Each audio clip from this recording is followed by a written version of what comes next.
ಮಲ್ಲೇಶ್ವರಂ ಈಟ್ ರಾಜ ಎಲ್ಲ ಹೆಸರು ಕೇಳೇ ಇರ್ತೀರಾ.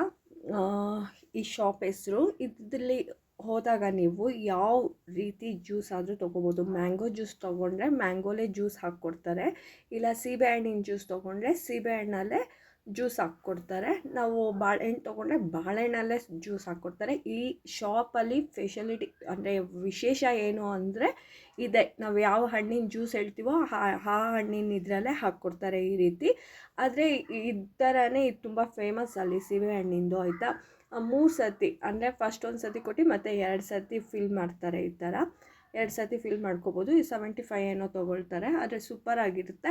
ನೀವು ಮಲ್ಲೇಶ್ವರಂಗೆ ಏನಾದರೂ ಹೋದರೆ ಸಾಯಿಬಾಬಾ ದೇವಸ್ಥಾನ ಇದೆಯಲ್ಲ, ಅದ್ರ ಮುಂದೆನೇ ಇದೆ, ಸ್ವಲ್ಪ ಮುಂದೆ ಹೋದರೆ ಮುಂದೆನೇ ಇದೆ. ಇದು ಟ್ರೈ ಮಾಡಿ. ಹಾಗೆ ಇಲ್ಲಿಗೆ ಇವರು ಕೂಡ ಹೋಗಿದ್ದಾರೆ, ಯಾರು ಅಂದರೆ ಸಿಹಿ ಕೈ ಚಂದ್ರು ಕೂಡ ಹೋಗಿದ್ದಾರೆ. ಅವರು ಕೂಡ ಹೋಗಿ ಬೆಸ್ಟ್, ತುಂಬ ಚೆನ್ನಾಗಿದೆ ಅಂತ ಹೇಳಿದ್ದಾರೆ. ಹೋದರೆ ಮಲ್ಲೇಶ್ವರಂಗೆ ಇದಂತೂ ಒಂದು ಸತಿ ಟ್ರೈ ಮಾಡಿ, ಮಿಸ್ ಮಾಡಲ್ಲ. ಹಂಗೆ ತುಂಬ ಚೆನ್ನಾಗಿದೆ, ನನಗಂತೂ ತುಂಬಾ ಇಷ್ಟ ಆಯಿತು.